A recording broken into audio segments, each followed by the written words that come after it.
ويسر لي أمري واحلل عقدة من لساني يفقه قولي. Sayyidina Umar radhiyallahu anhu meriwayatkan bahawa Rasulullah sallallahu alaihi wasallam bersabda, sesungguhnya Allah memuliakan orang melalui kitab ini, Al-Quran, menghinakan ramai orang dengannya. Sesiapa saja yang beriman dengan Al-Quran, beramal dengannya, diberi oleh Allah Subhanahu wa taala ketinggian dan kemuliaan di dunia dan di akhirat.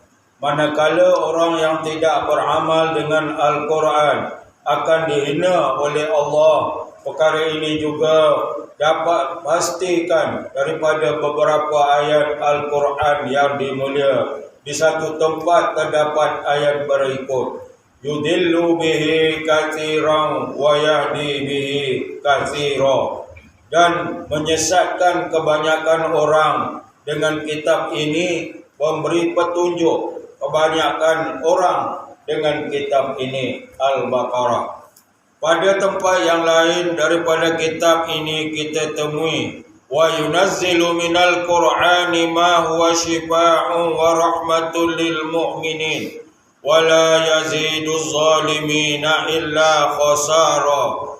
Dan kami menurunkan secara beransur-ansur daripada Al-Quran ayat suci yang menjadi ubat penawar bagi rahmat dan beriman. Di sebaliknya, Al-Quran tidak menambah orang untuk orang yang zalim disebabkan keingkaran mereka, melainkan kerugian juga.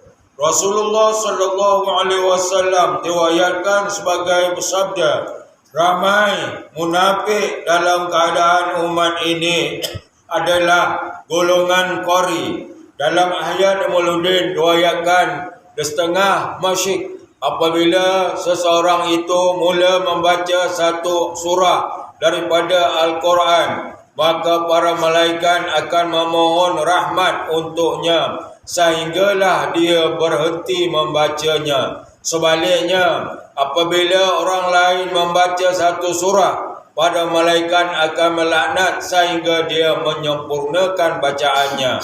Setengah ulama menyatakan kadang-kala seorang itu membaca Al-Quran serta melaknat dirinya sendiri tanpa disedari. Misalnya, dia membaca dalam Al-Quran, ala la'natullahi ala zalimin. Ketahuilah, kutukan Allah adalah ke atas orang yang zalim.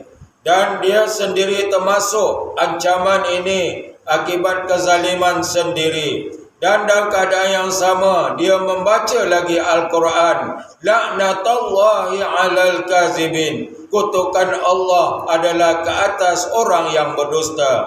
Oleh kerana dirinya sendiri ialah pendusta, maka dia sepatutnya menerima kutukan.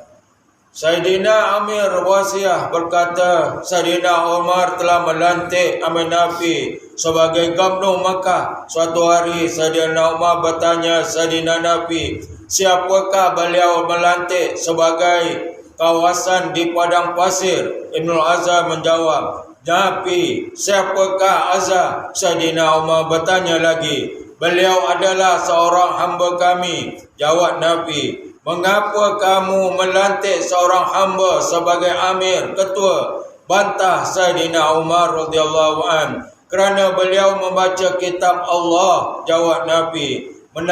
Mendengarkan jawapan itu, Sayyidina Umar meriwayatkan satu hadis bahawa Rasulullah sallallahu alaihi wasallam telah bersabda dengan mafhumnya, perantaran kalimah Al-Quran ini, kalamullah Al-Quran ini adalah meninggikan orang ramai dan merendahkan orang ramai.